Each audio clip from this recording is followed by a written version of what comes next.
look, let's say you're socially anxious. Okay, so what happens when you're socially anxious? You go to a party, your heart's beating. Why? The party is a monster. Why? Because it's judging you. And it's judging you, it's putting you low down the dominance hierarchy, because that's what a negative judgment is. And that interferes with your sexual success. And that means that you're being harshly evaluated by nature itself. Right? So you are confronting the dragon of chaos when you go into the social situation. And so what do? You're like this, right? You hunch over, and that's low dominance. I'm no threat. It's like, well, that's not going to get you very far. You know, but that's a logical thing to do in the face of a tyrant. So I'm no threat. You know, you look at the king and you're dead. I'm no threat. I'm hunched over.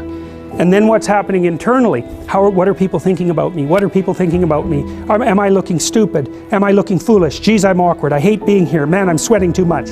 It's all internalized, right? It's all self-focused. The eye isn't working. What do you tell people? Don't stop thinking about yourself, because you can't. It's like, don't think of a white elephant. White elephant, white elephant, white elephant. You can't tell someone to stop thinking about something because they get caught in a loop. What you do with socially anxious people is you say, look at other people. Look at them, right? Why? Because if you look at them, you can tell what they're thinking. And then unless you're terribly socialized, and some people are. Some people have no social skills, and so the reason they can't go to a party is because they don't even know how to introduce themselves. Like no one ever taught them how to behave. And so they're really good candidates for behavior therapy, because you walk them through the process of how you actually manifest the procedures that are associated with social acceptability. But most people aren't like that. They have the ability. So if they're really introverted and high in neuroticism, they can usually talk quite well to someone one-on-one. Why? Because they look at them. Well, if I look at you, it's another thing to do if you're ever speaking to a group of people. Never speak to the group of people. That doesn't exist. You talk to individuals, and then they reflect for you the entire group, because they're all entrained.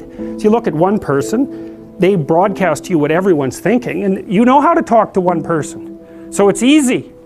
So as soon as you focus on the person, not you, you push your attention outward, use your eye, you push your attention outward, and you start watching. Well, then all your automatic mechanisms kick in, and you stop being awkward. Because if we're talking, and I'm looking here, I don't know what you're going to do next, and I'm going to put disjunctions into they're like bad chords in the melody of our conversation. And the reason is I'm not paying attention. So that's why the eye is the thing at the top of the pyramid. It's like the thing that enables you to win the set of all possible dominance hierarchies is the eye. Pay attention. Pay attention. That's the critical issue. That's why the Egyptians worshipped Horus.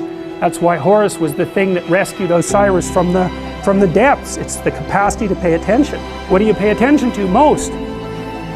What your right hemisphere signals as anomalous.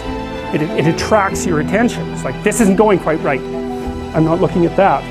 Wrong. That's what you look at. That's what you look at. What's not going right, because that's the terrible monster that might eat you, but it's also the place you get all the information. So that's why it's useful to have discussions with your enemies, because they will tell you things you do not know. And that's such a great thing, because if you don't know them, well, you're not very smart, are you? You know, there may be a time when you go somewhere that's the thing you need to know. And maybe your enemy will tell you why you're such a fool, you know, and a bunch of other things that aren't true too. But even one thing that's accurate, it's like, yeah, thanks very much, man. Maybe I'll do some work on that, and I won't have to carry that forward. So, and then that's part of the reason, again, why the terrible predator, it's always the terrible predator that has the gold. It's like, it's the person who delivers the message you do not want to hear. So it's rough, but it doesn't matter. Life is rough.